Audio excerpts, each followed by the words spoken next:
बिस्मिल्लाहिर्रहमानिर्रहीम, अस्सलाम वालेकुम वरहमतुल्लाहि वबरकातुहू। उम्मीद है कि आप ठीक ठाक होंगे। बात करना चाहता हूँ आज बार्नेवेंट के बारे में, यानी कि चाइल्ड सर्विसेज नॉर्वे में एक ऐसा इदारा है जो कि कहता तो है कि वो बच्चों के राइट्स के लिए काम करता है, लेकिन कई दफ़ा वो ऐसे ऐसे मामलात में अपनी टांग अड़ाता है कि लोगों की ज़िंदगी जो है वो मुश्किल कर देता है। एक अंकल से बात हुई, वो बता रहे थे एक उनका चाइल्ड सर्विसेज यानी कि बार्नेवेंट के साथ उनका एक इंटरेक्शन हुआ कुछ साल पहले। उनका बच्चा एक कुरान हिफ्ज़ करना चाहता था और कर रहा था, और किसी न किसी वजह से उनके घर में चाइल्ड सर्विसेज बार्नेवेंट का दाखिला शुरू हो जाता है। वो इसलिए क्योंकि वो कहते थे कि बच्चा जो है, आपने जो घर में बच्चे को कुरान पढ़ा रहे हैं, कारी साहब जो घर आ रहे हैं, उससे बच्चे के माइंड में प्रेशर बनता है और उसकी पढ़ाई जो है वो अफेक्ट होती है, जबकि हो नहीं रही थी। बच्चा बहुत अक्लमंद था, उसके सारे के सारे मार्क्स जो हैं सबसे ज़्यादा अच्छे थे।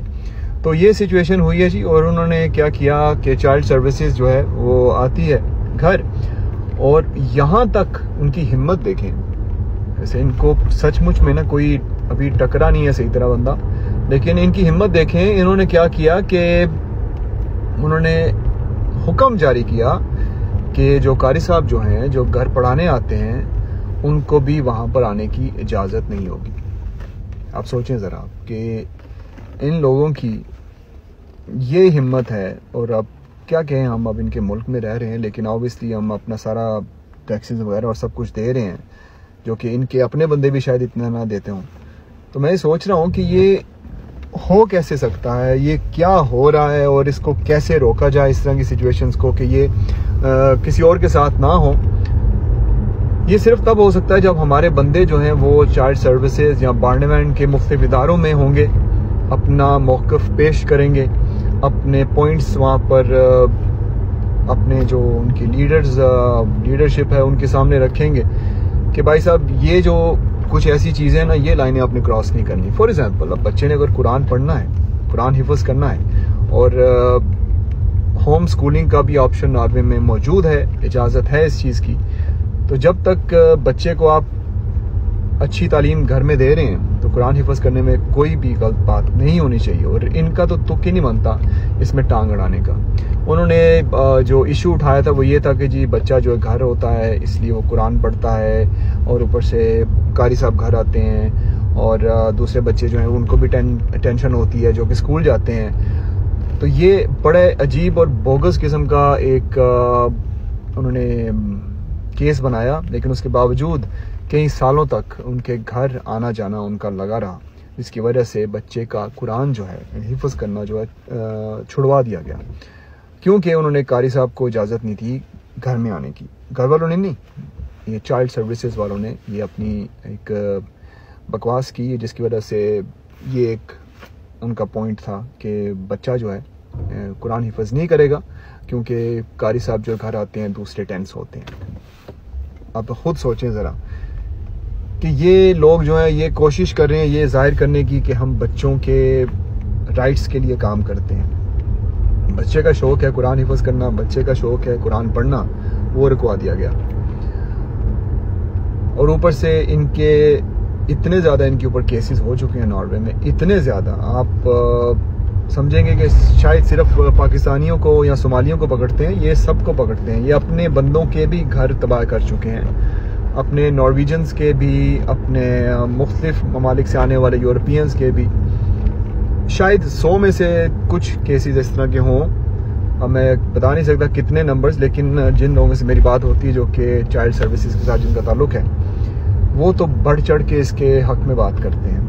वो उसके बारे में बात ही नहीं सुनना चाहते कि चाइल्ड सर्विसेज या बार्नेवेंट कोई गलत काम कर सकता है। कुछ डिस्कशंस मैंने इंटरनेट पे देखी हैं जो कि कुछ बहनें या कुछ भाई जो हैं चाइल्ड सर्विसेज के सेटअप में काम करते हैं, उनके सामने आप बात करके दिखाएं, वो आपको ऐसे ऐसे पॉइंट्स बताएंगे कि आपका सचमुच में आप समझेंगे कि जो भी केस आपके सामने आता है, क्योंकि मैं रेडियो का काम करता था और मेरे सामने तो इतने केस आ चुके हैं कि मैं उंगलियों पे नहीं गिन सकता आप उनको, कि जहाँ पर उन्होंने लोगों के घर तबाह किए हैं। तो मैं ये सोचता हूँ कि इस तरह के इश्यूज़ से बचने के लिए एक तो आपको कोशिश ये करनी चाहिए कि रेडार के नीचे ही रहें, ज़्यादा ऑब्वियस और ज़्यादा आगे आने की ज़रूरत नहीं है। अगर आप अपने बच्चों को कुछ पढ़ाना भी चाहते हैं तो कोशिश कीजिए कि अपने फ्री टाइम में पढ़ाएं। बच्चे को अगर छुट्टी दिलवानी है तो होम स्कूलिंग का ऑप्शन जो है वो मौजूद है। वो रूट आप अगर आप लेते हैं तो फिर चाइल्ड सर्विसेज कुछ नहीं कर सकता, क्योंकि आप होम स्कूलिंग कर रहे हैं, आप जो मर्जी करें घर में, बस आपने इनका करिकुलम जो है ना वो आपने फॉलो करना है।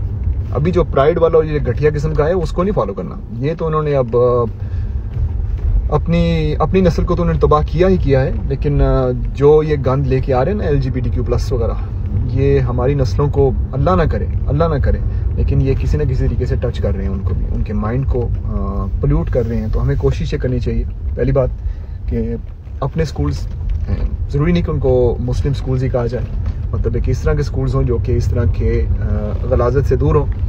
दूसरी बात, होम स्कूलिंग के ऑप्शंस भी ओपन होने चाहिए हमारे बच्चों के लिए। हमें शायद इसके ऊपर ज़्यादा काम करना चाहिए। मैं कोशिश कर रहा हूँ कि कुछ लोगों से बात करूँ कि होम स्कूलिंग के करिकुलम वगैरह और इसकी एप्लीकेशंस वगैरह उसको सेटअप किया जाए कि हम अपने बच्चों को घर में पढ़ा सकें। और इन्होंने ज़ाहिर सी बात ये कहना है कि बच्चा सोशलाइज़ नहीं कर सकेगा। सोशलाइज़ करने के लिए हमारे हैं ना फैमिलीज़ जहाँ पर इन्होंने सोशलाइज़ करना है। गोरों के साथ इन्होंने सोशलाइज़ नहीं करना, ना ही कोई हमें शौक है इस चीज़ का। अगर आप इनमें काम करना चाहते हैं ये और बात है, लेकिन सोशलाइजेशन जो है ना वो दूसरे कामों में भी हो सकती है। आप अपने मैसेजेस वगैरह जो हैं, आप अपने व्यूज़ वगैरह जो हैं वो भी सेंड कीजिएगा mail@wakasmeet.com पे, तो उसको मैं शेयर करूँगा। अगर आपके बच्चे या आपकी फैमिली में कोई चाइल्ड सर्विसेज या बार्नवेंट के हत्थे चढ़ गया है तो उसके बारे में मैं बात करना चाहता हूँ। लोगों के साथ शेयर करते हैं कि कैसे हम अपने बच्चों को इस सिस्टम से बचा सकते हैं, क्योंकि ज़ाहिर सी बात है इन्होंने एक चीज़ नोट करनी होती है। बच्चा अगर सही तरह खाना नहीं खाता, अगर आप खाना नहीं उसको देते तो ज़ाहिर सी बात है ये तो बात बनती है, वैसे कोई ना कोई तो उसको नोट करेगा, तो आपका काम बनता है। बच्चा सही तरह कपड़े नहीं पहन के आता स्कूल में, सर्दियों में हाउस पे, मेरा एक दोस्त है स्कूल में वो काम करता है, तो वो कहता है कि हमारे कई गैर मुल्की जो बच्चे हैं सर्दियों में उनके कपड़े पूरे ही नहीं होते, उनके दस्ताने, उनकी जुराबें। वालिदैन कुछ ऐसे हैं कि मैं कहता हूँ कि फाइनेंशियल इश्यूज़ भी उनको ऐसे नहीं है, लेकिन उसके बावजूद वो अपने बच्चों को सही तरह कपड़े नहीं पहनाते। खाने के हवाले से भी बच्चा कहता है मैंने नहीं खाना, तो सही खाना नहीं साथ भेजा उसके, क्योंकि इस तरह आप उनकी नज़रों में आ सकते हैं। तो आप अपने व्यूज़ शेयर कीजिएगा ज़रूर, और इंशाल्लाह फिर बात होगी। अल्लाह हाफिज़, अस्सलाम वालेकुम।